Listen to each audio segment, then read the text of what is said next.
जय जगन्नाथ सांग मैंने आशा करुचे भगवानंकर अपार करुणारू आपण मैंने भलरे थिबे एवं सुखमय जीवन अतिबाहित करुवे। आज आम दशम श्रेणीर ओडिया व्याकरण को आलोचना करवा। आम गत भिडियो छंद एवं छंदर प्रकार भेद विषय रे आलोचना कर सारी एवं बंगलाश्री छंद को आलोचना करते। आज आम आगक बढ़िया पिला माने। आज आम देखिबा नटवाणी बा विभाष केदार जहाँकि दुई पादरे गोटे पद होता है एवं प्रत्येक पादर अक्षर संख्या है केते ना 12। पिला माने मन रखा पड़ो जे केते पादरे केते पद होउची, प्रत्येक पादर अक्षर संख्या केते एवं जतिपात कथा। जदि एतिकी जिनस तुम मन रखिदेल ताहे तुम पाई ताहा सहज एवं सरल और बोधगम्य हो पार पिला माने। ताहले आमे देखिबा नटवाणी विभाष केदार कौन ना आमे जानीगले जे दुई पादरे गोटे पद हम, प्रत्येक पादर अक्षर संख्या है केते ना 12 एवं प्रत्येक पादर 3, 6, 9 एवं 12। 3 रे ज्योतिपात हम, 6 रे ज्योतिपात हम, 9 रे ज्योतिपात हम एवं 12 रे ज्योतिपात हम। ताहले आमे जदि गोटे उदाहरण को देखिबा जहाँकि राधानाथ राय रचित चिलिका काव्यर उत्कल कमला विलास दीर्घिका मराल मालिनी नीलांबू चिलिका ये है तुमर नटवाणी विभाष केदार जहाँकि चिलिका खंडकाव्यरू गृहीत। एठारे आमे कौन जानिले ना दुई पादरे गोटे पद हम, प्रत्येक पादर अक्षर संख्या है 12, 3, 6, 9, 12 रे कौन हम ना ज्योतिपात हम। धन्यवाद पिला माने। आगू बढ़िबा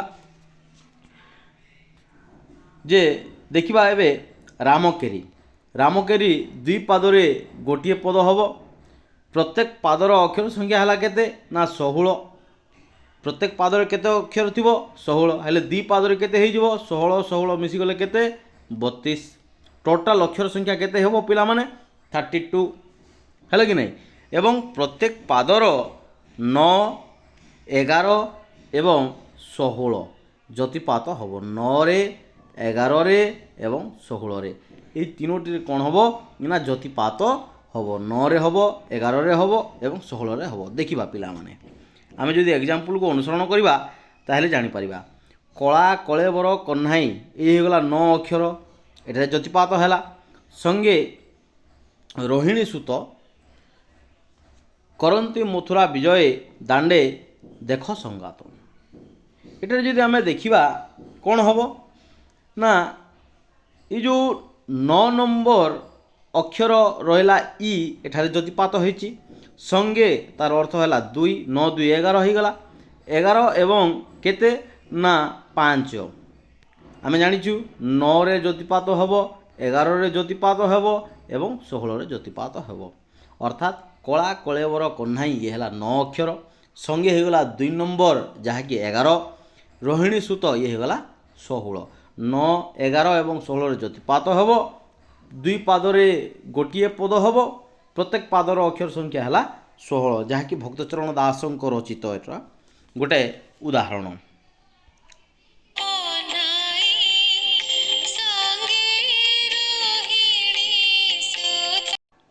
ताहले पिला माने एबे जे आमे चोखी को चोखी है 4 पादरे गोटे पद, प्रथम 2टी पाद 29 अक्षर, तृतीय पाद है 9 अक्षर, चतुर्थ पाद है 13 अक्षर। ये जिनस गुड़ी मन रखा पड़ो पिला माने। प्रथम 2टी पाद है केते ना 29 अक्षर, तृतीय पाद है 9 अक्षर, चतुर्थ पाद है 13 अक्षर। प्रथम और द्वितीय पाद 6 2 6 2 6 2 5 रे ज्योतिपात हम, तृतीय पाद 6 + 3 रे ज्योतिपात हम, चतुर्थ पाद 6 2 एवं 5 रे ज्योतिपात हम जहाँकि 6 2 8 + 5 समान गला 13। पिला माने टिके कष्ट हेले मध्य मन रखा पड़ो रे पिला माने। 4 पादरे गोटे पद, प्रथम 2टी पाद 29 अक्षर, तृतीय पाद 9 अक्षर एवं चतुर्थ पाद 13 अक्षर। जदि आमे देखिबा तुही माँ जन्मभूमि पवित्र भारत भूमि तोहर संतान आम्भे अटू सरवे ତୋର ଶ୍ରୀଚରଣ ସେବା ପାଇଁ ମନ ପ୍ରାଣ ଦେବା ଗାଇବା ତୋହର ନାମ ଆନନ୍ଦ ରବେ ତୋ ଆନନ୍ଦେ ହୋଇବା ସୁଖୀ କାନ୍ଦିବା ଦୁଃଖରେ ତୋର ହୋଇଣୁ ଦୁଃଖୀ। ବହୁତ ଭଲ କବିତାଟିଏ ପିଲାମାନେ, ଯାହାକି ମଧୁସୂଦନଙ୍କ ରଚିତ। ଏଟା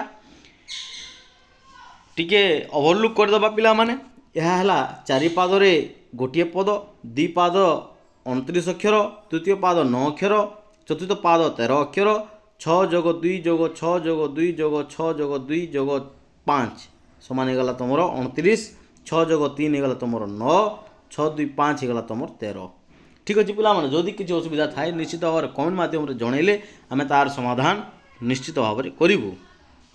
ତାପରେ ଦେଖିବା ପିଲାମାନେ ଶଙ୍କରାଭରଣ। ଶଙ୍କରାଭରଣ ହେଉଛି ଚାରି ପାଦରେ ଗୋଟିଏ ପଦ, ପ୍ରତି ଦୁଇଟି ପାଦ, ପ୍ରଥମ ଦୁଇଟି ପାଦ ଓ ଚତୁର୍ଥ ପାଦର ଅକ୍ଷର ସଂଖ୍ୟା ହେଲା କେତେ ନା 14। ତୃତୀୟ ପାଦର ଅକ୍ଷର ସଂଖ୍ୟା ହେଲା କେତେ ପିଲାମାନେ ନା ତୃତୀୟ ପାଦର ଅକ୍ଷର ସଂଖ୍ୟା ହେଇଗଲା 8। ପ୍ରଥମ 2 ଏବଂ ଚତୁର୍ଥ ହେଲା 14 ଅକ୍ଷର, ତୃତୀୟ ହେଲା 8। ଟିକେ ମନେ ରଖିବାକୁ ପଡ଼ିବ। ପ୍ରଥମ ଦ୍ୱିତୀୟ ଚତୁର୍ଥ ପାଦ ହେଲା 8 + 3 + 3, ତୃତୀୟ ପାଦ ହେଲା 2 + 4 + 2। ଯଦି ଆମେ ଉଦାହରଣକୁ ଟିକେ ଅନୁସରଣ କରିବା, ଦେଖିବା ହେ ଆନନ୍ଦମୟ କୋଟି ଭୁବନ ପାଳକ ଅଧମ କ୍ଷମ ମୁହିଁ ଅବୋଧ ବାଳକ ଜ୍ଞାନ ଦାତା ଭଗବାନ ଦିଅ ମୋତେ ଶୁଭ ବୁଦ୍ଧି ଦିଅ ଦିବ୍ୟ ଜ୍ଞାନ ଜ୍ଞାନ ଦାତା ଭଗବାନ। ଇଏ ହେଲା ମଧୁସୂଦନଙ୍କ ରଚିତ ଏକ ସ୍ତବ୍ଧରୁ ଉଦ୍ଧୃତ, ଯାହାକି ଆମର ଗୋଟେ ଭକ୍ତି